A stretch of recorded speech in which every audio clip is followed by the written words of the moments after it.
I didn't think we were going to air our dirty laundry on air, but as far as like the incident with Trent, I didn't know the other part of that story. If I didn't know that they had dressed well, I knew that she was doing parody videos all the time, but I didn't know that's what you were responding to. So mea culpa if that's the whole context that I was missing there. And obviously, Twitter isn't. Twitter isn't conducive to having the full conversation that we would need to have. So if this is an opportunity to air grievances and say apologies, then I'll gladly offer my apology for that. Yeah, because I do agree with you. Yeah. Sorry if I cut you off sort of in the no. But I thought I said that, I'm sure I was being maybe slightly an ass. So sorry if I was, but it's tough because when you are one of the first responders, the way I was and other members of my family, including my wife, were to this raging fire of feminism in the church, which is really what the actual guys who infiltrated the church said they wanted to do. Smascalasare. Francis repeated it. That's a Vatican II thing. And make just the women kind of run the church, then injustice reigns. And so you get stuff like all these shots, like before, people don't know this, before anything with the horns, Trent and Laura, I literally shot Trent an email. I still have this email in my sent box. I shot Trent an email and I was like, hey man, I just saw Laura and you do a Ask Me Anything video. This is probably 3 years ago. She seems really nice. Do you guys want to just come on and do a couples thing? Because it had already been like 2 or 3 years since I'd like obliterated him in that feminism debate. And I just wanted to extend a hand. And he was like, no, she doesn't like to go on or talk about shows she doesn't know. And I was like, okay, it's not super nice because I'm avuncular that way, even if I'm a dick in other ways.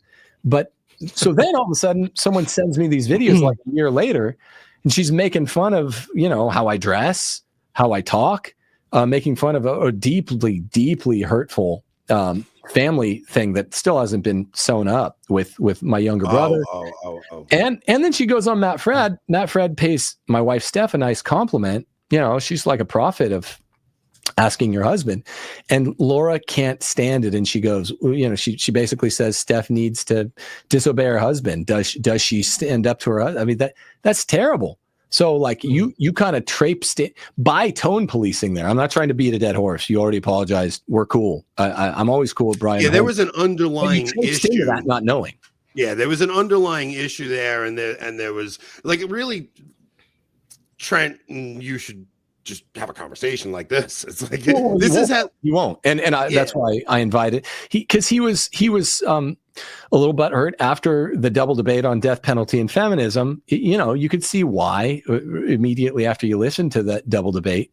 But I thought, okay, let it go a year or two, and then reach out. And I literally was like, your wife seems really nice. It was a whatever. I don't use words like cute, but it was a touching video you did together, and you and I might get along, especially in the context of the four of us with our wives.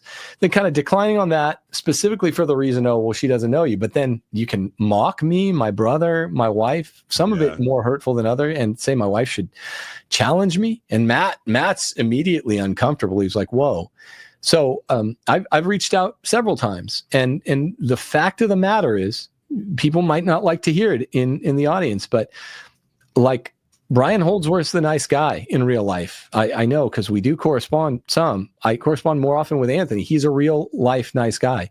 You probably don't want to grant it to me, some of you in your audience, but I'm a real life nice guy. Like people meet me and they're like, thanks. Thank you for just, you are what you say you are. And but not everyone's like that. So some people really won't talk to you behind the scenes. And I don't need to get into all that, but you are, Brian, and I do appreciate it. And I would talk to Trent or Taylor or anybody that kind of leaves the steaming rabble of the relationship steaming. I'd always prefer to reconcile. Can I tell you, man? Like part of this whole thing with the Pope, I know it's weird, but I think so much of the tension between brothers where there is these weird things has to do with us not having a father for so long. And because like you look at the guys who used to run in the Catholic speaker circuit, and like there were people, like you would see guys that were great friends for years under Benedict. They were on the Catholic speaker circuit. And then under Francis, you just watch relationships deteriorate. And then this person's saying the wrong thing about Francis, and we can't really have conversations with them publicly because we can't be seen to be endorsing their view. And you have this whole guilt by association thing start happening. Yeah. I think so much of what we're dealing with is we don't have a father. So when I started seeing everybody getting behind the Pope, part of me was like, oh, maybe we could have some brotherly love again, man. Like I'm all for, even if there is tension, we all just sit down and have a conversation. Yeah, that's penetrating. That's very insightful, Anthony. I think that, you know, the dynamic of the family and the analogy of the family is really applicable, because when the father doesn't break up serious conflict, or when it escalates to the level that the father needs to get involved, then the kids will figure out how to do it themselves, and it's gonna be messy, and they're not going to do it well, right? Especially because at that point it's just become a power struggle, right? And it's not productive, and charity is certainly going to be sacrificed in the midst of it. That's why Soloviev literally said he became Catholic, the Orthodox Russian. He said, he goes, well, this is when I realized I needed to look at Catholicism. When you don't have Papa to call brothers to the table, it will be endless squabbling. Yeah. It's exactly what you guys just described. I think it's a perfect sort of why there's a head of the family. Absolutely. Sociological read. It's exactly what's happening. Yeah. Yeah. Dude, this was such a freaking unique opportunity. I'm so glad you both were open to coming on and just shooting this shit with each other, man. This was very cool. I know you guys have been on each other's shows, but it was kind of like unique in that Tim was pointing out a video Brian did, and then Brian jumped on and Tim jumped on. So yeah, look, I like I said, this whole thing, when I started seeing everybody get behind the Pope, I was kind of like a little excited that like maybe things like this might start happening again. So Tim, you're 100% right on like these major issues have to be addressed. I want to give this Pope a little time to address them. Me too.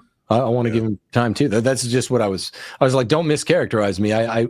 He needs a little time. He's not going to do it the first day. Even I was thinking that to Anthony Stein. I just don't like people beating him up, tone policing him, because we all have different voices, and that is the mark of men as opposed to women. We're like, yeah, this guy uses this colorful way to say it, or maybe is quicker to say it. This guy's more reticent or quiet or doesn't use it. I was joking when I said it. It sounded sarcastic. I want all the voices. But the point is, charity always requires justice first. It's like concentric circles. So there isn't the reason that Brian and I are getting together is because, you know, Brian's a nice guy, and I'm a nice enough guy to believe in dialogue.